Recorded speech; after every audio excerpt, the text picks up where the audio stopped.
kita masuk ke niat. Saya bolak-balik ngomong hati-hati, niatnya dijaga. Karena kuncinya segala sesuatu itu ada di niat. Saya minum tadi, itu nilai minumku seperti apa tergantung niatnya. Kalau niatnya hanya menghilangkan haus, ya cuma hausnya hilang itu dok yang saya dapat. Kalau niatnya hanya mencontohkan teori ilmu, hanya contoh itu dok yang saya dapat dan kalian dapat. Kalau niatnya menjaga tubuh biar tetap sehat, hanya itu yang saya dapat. Maka hati-hati. Dia bisa hanya minum tadi, bisa membawaku ke surga, bisa bernilai ibadah, bisa loh, macam-macam. Bisa sia-sia, nggak ada gunanya apa-apa. Misalnya, saya sebenarnya nggak pingin minum, perutku masih kenyang, cuma sudah dibikinin minum, gimana lagi, terpaksa tak minum. Itu kan niatnya terpaksa untuk nyeneng-nyeneng ke takmir. Ya hanya itu yang saya dapat. Tapi dia juga bisa membawaku ke surga. Saya mau minum biar hausku hilang terjaga. Karena Allah menyuruh menjaga tubuh ini supaya sehat. Allah memerintahkan begitu. Semoga dengan minum ini Allah ridho dengan yang saya lakukan dengan minum. Dia jadi bernilai ibadah. Jadi cuma minum seteguk tadi bisa membawa ke surga. Ketika Allah ridho. Jadi yang mahal itu nyari ridhonya Allah. Jadi kamu ngaji ke sini juga ditata niatnya biar setiap apapun yang kamu lakukan bernilai mencari ridhonya Allah. Siapa tahu di perbuatanmu yang mana, disitulah ridhonya Allah turun dan kamu selamat. Makanya kemarin-kemarin banyak sekali cerita yang pelacur yang menyelamatkan anjing yang kehausan. Dan gara-gara menyelamatkan anjing sekali itu dia bisa masuk surga. Itu kan perbuatannya kecil, tapi mungkin keikhlasannya si pelacur ini bisa membuat Allah menurunkan ridhonya. Maka jangan bosan-bosan. Tiap hari hidup kita itu kan dari kegiatan ke kegiatan. Setelah ini mungkin nongkrong, gitaran, setelah ini. Itu niati yang bagus-bagus. Niat insung main gitar supaya dapat ridhonya Allah.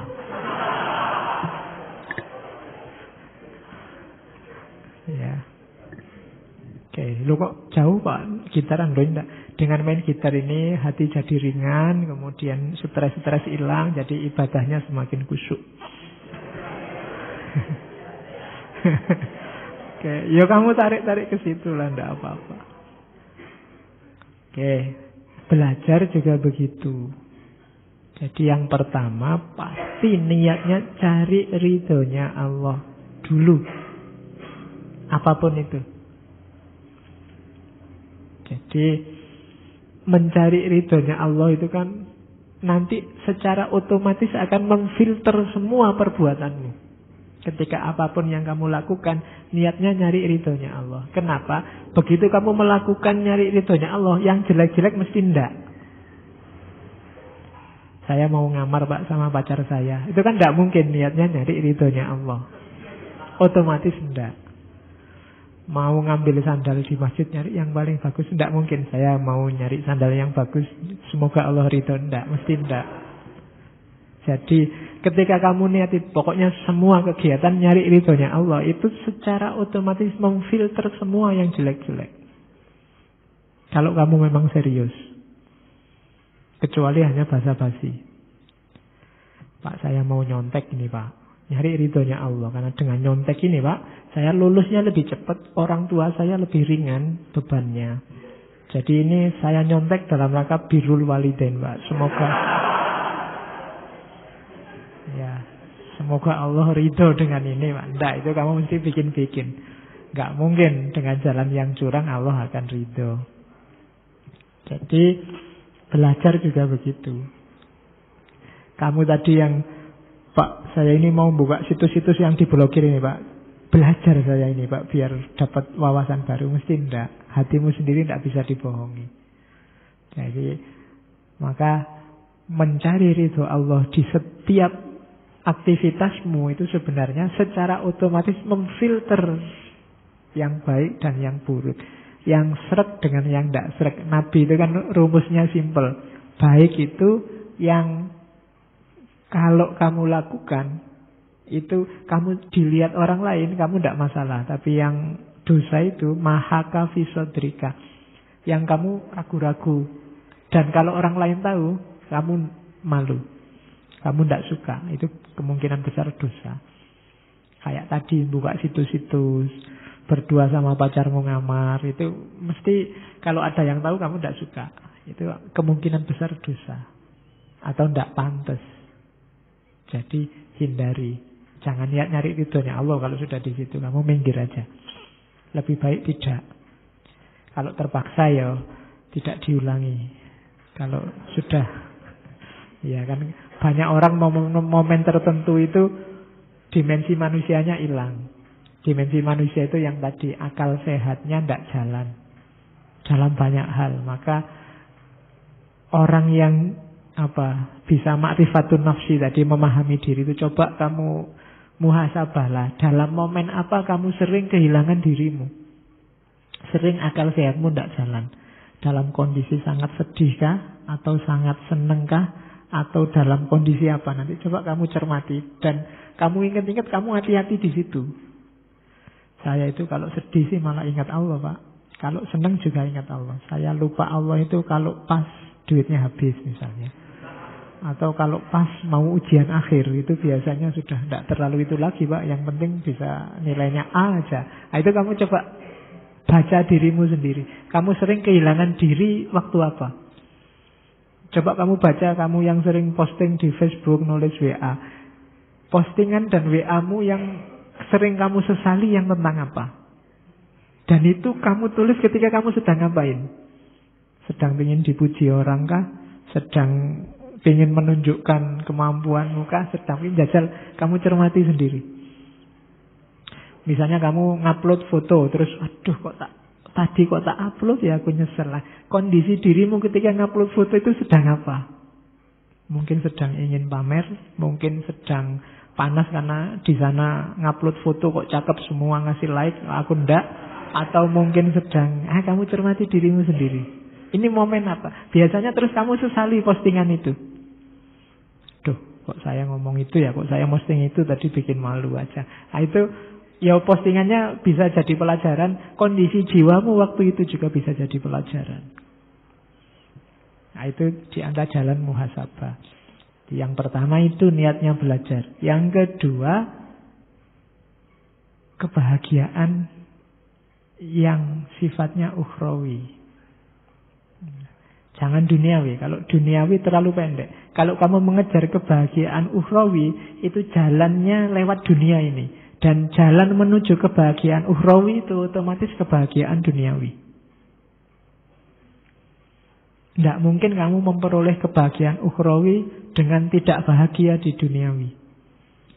Bahagia loh ya, kondisi batin. Bukan sengsara, bukan prihatin, tapi kondisi batin. Kebahagiaan akhirat itu kamu dapat kalau kamu sudah bahagia di dunia. Maka targetnya jangan kebahagiaan dunia, kebahagiaan akhirat. Semua jalan yang membahagiakan di akhirat itu membahagiakan di dunia. Silahkan kamu cari sendiri, kamu rasakan sendiri. Untuk bahagia di akhirat, bahkan yang ibadah saja, ibadah itu kan membahagiakan. Sholat, zakat, puasa, haji, itu momen-momen kebahagiaan, momen membahagiakan. Meskipun kadang batinmu tidak merasa bahagia karena makommu belum nyampe, tapi bahkan kalau orang tanya, Mas gimana sholat, tersiksa enggak? Enggak, sih kamu bilang begitu. Zakat enak enggak Mas? Enak, ikhlas kok. Meskipun mungkin kamu enggak ikhlas, itu sebenarnya memang hakikatnya dia membahagiakan, cuma kamu belum nyampe saja. Haji juga begitu, kan momen membahagiakan. Orang haji itu saking senengnya kan sering sampai nangis-nangis. Karena memang momennya membahagiakan. Hanya mungkin kita belum nyampe ke rasa itu. Tapi jalan saja, karena tebusannya adalah kebahagiaan akhirat. Jadi maka kebahagiaan akhirat target kita. Nanggung kalau cuma dunia. Dan jalannya bahagia akhirat itu bahagia dunia. Untuk bahagia akhirat, kita butuh sedekah yang banyak, butuh zakat. Itu kan butuh kaya berarti. Dan kaya itu di dunia membahagiakan. Untuk ibadah kita sempurna, pahalanya di akhirat utuh, kita harus sudah menikah, sudah kawin. Dan kawin itu sangat membahagiakan. Kan begitu. Jadi kebahagiaan di dunia itu jalannya kebahagiaan akhirat. Maka kalau merancang target, jangan nanggung. Jangan cuma dunia. Bahagia juga di akhirat. Belajar juga begitu. Saya niat ngaji biar di akhiratnya bahagia. Ngajinya sendiri juga membahagiakan. Dan kamu akan sampai di akhirat bahagia juga. Oke. Dan hal-hal yang jelek, yang menjauhkan dari bahagia akhirat itu biasanya susah semua. Ya tinggal kamu nyari contoh. Ninggal sholat, itu kelihatan enteng, tapi coba kamu tinggal sholat. Dirimu sendiri gelisah, kalau ketahuan orang malunya luar biasa. Zakat, duitnya banyak tapi tidak mau kurban, tidak mau haji. Itu kan kalau ketahuan orang kan kita malu. Tidak bahagia di dunia, tidak bahagia di akhirat. Ngamar sama pacarmu itu ketok enak. Tapi enaknya berapa detik, berapa menit? Kamu kuatnya berapa? Ya cuma segitu. Tapi bayangkan kalau tiba-tiba pas kamu nginep, ya kok di situ dipakai raker dosen-dosenmu lagi. Aduh, salam itu sudah. Ya, lo kok di sini berdua lagi ya sudah. Kiamat sudah kan. Enaknya sampai lulus itu sudah. Jadi enggak. Yang enggak membahagiakan di dunia biasanya nyambungnya enggak bahagia di akhirat. Enggak bahagia bukan berarti hidupnya terus kaya, hidupnya terus enggak sengsara. Tidak, bahagia itu kan kondisi state, kondisi batin. Jadi cari kebahagiaan akhirat. Yang ketiga, niatnya belajar itu memerangi kebodohan baik diri sendiri maupun orang lain. Kalau ilmumu tambah kan enak, bisa meluruskan orang lain yang bengkok. Dan kamu sendiri jadinya lurus. Jadi ini makanya cari ilmu ini sejenis jihad. Jihadnya para muta'alim itu ya cari ilmu ini. Ini perang ini. Yang diperangi siapa? Kebodohan. Ya kan? Pokoknya yang jenis-jenis kebo itu kan jelek. Kebodohan, kebobrokan. Ya. Jadi jangan sampai kita manusia jenis-jenis kebo ini. Kita perangi semua. Jadi memerangi kebodohan. Jadi perang kita ini. Suksesnya kalau ketemu ilmu. Begitu kita dapat pengetahuan, dapat ilmu, berarti kalah satu pasukan kebodohan. Nah, orang lain yang masih kalah sama jenis kebodohan ini, kita bantu. Biar dia juga bisa mengalahkan. Jadi amalnya orang berilmu itu memerangi kebodohan dan membantu orang lain menaklukkan kebodohan. Nah, kamu niati ini. Nawa itu nyari ilmu untuk cari ridho Allah, nyari bahagia akhirat, memerangi kebodohanku sendiri, dan syukur-syukur bisa membantu menerangi kebodohannya orang lain. Niat yang ketiga. Yang keempat, mengembangkan dan melanggengkan Islam. Dengan semakin berkualitasnya umat Islam, Islam akan semakin langgeng. Jalannya umat Islam semakin berkualitas apa? Ilmu. Kalau kamu ingin bela Islam, jadikan dirimu muslim yang sangat berkualitas. Dari situ Islam akan berkembang dan langgeng. Orang lihat kamu, ternyata Islam memang indah. Wongnya pinter-pinter, cerdas. Kayak kita lihat peradaban Islam abad tengah, zaman Abbasiyah, zaman Umayyah, zaman Turki Utsmani itu kita ke sana. Kenapa? Ilmu berkembang pesat. Orang Barat malah belajar ke kita. Di awal-awal sebelum modern itu kan beberapa filosof itu kan santri-santri di dunia Islam. Madrasah-madrasah besar seperti Nizamiyah jadi pusat intelektual dunia. Jadi kalau ingin Islam ini langgeng, Islam ini berkembang, Islam ini jaya, kuncinya di kamu. Wasilahnya apa? Ilmu. Wong Allah sendiri sudah janji kalau kita berilmu derajat kita naik. Kalau kamu merasa derajat Islam di dunia ini sekarang sedang terlunta-lunta, direndahkan di mana-mana, jangan-jangan memang kita kalah di dunia ilmu. Maka derajat kita tidak naik-naik. Wong Allah sendiri yang janji. Maka ayo kita nyari ilmu, ayo membuat diri kita berkualitas. Orang yang berilmu yang tadi cirinya antara lain beramal tadi kan. Dengan ilmu kita wujudkan dunia Islam yang langgeng, yang berkembang. Otomatis orang nanti tertarik ke kita. Disitulah jalannya Islam jadi rahmatan lil alamin. Bukan dengan debat saling menjatuhkan sesama kita. Bukan dengan kampanye teriak-teriak. Tidak, jadi berdayakan dirimu. Orang Islam kalau semakin berkualitas keilmuannya, ya akan semakin berkualitas agamanya. Dan disitulah nanti akan lahir kejayaan Islam, izzul Islam wal muslimin. Tanpa harus kita maksa-maksa orang lain menghormati kita, otomatis orang akan menghormati kita. Enggak usah kamu teriak-teriak, hormatilah Islam, hormatilah orang yang berpuasa. Kan sering begitu, hormatilah. Enggak usah diperintah. Hormat itu kalau diperintah enggak jadi hormat, itu namanya terpaksa. Biarkan mereka hormat dengan sendirinya. Caranya apa? Bikin hidup kita berkualitas, beradab, berperi kemanusiaan. Jalannya ilmu. Maka nyari ilmu, niatilah itu semua. Yang keempat, kalau tadi yang positif, yang negatif. Jangan sampai nyari ilmu itu kita niati yang pertama nyari popularitas. Nyari pengaruh. Ya tadi di awal saya cerita ada satu dua teman yang jangan nyari pengaruh. Popularitas itu muncul sendiri, jangan dijadikan tujuan. Dia itu efek kayak wali yang kalau dia menempuh suluk dikasih bonus karomah.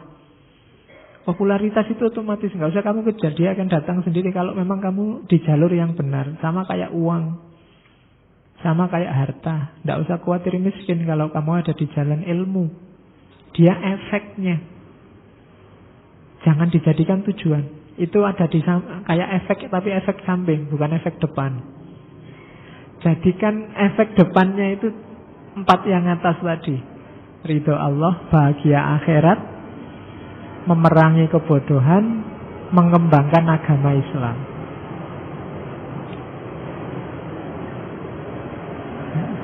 Ya, tunggu dulu, mungkin ada iklannya. Oke, jadi yang pertama diingat-ingat, nyari ilmu bukan wah ini saatnya saya harus belajar tentang apa hari ini isu yang sedang in. Ini baru laku nih isu ini, saya belajar ini ya. Itu namanya ingin terkenal. Mari kita diskusi tentang ini karena ini tema sedang wow. Biar kita diliput, itu namanya ingin terkenal. Semangat ilmunya tidak ada. Semangatnya harus tetap semangat ilmu. Yang nyari ridho Allah, nyari bahagia akhirat dan seterusnya. Oke. Terus yang kedua, jangan nyari kenikmatan dunia.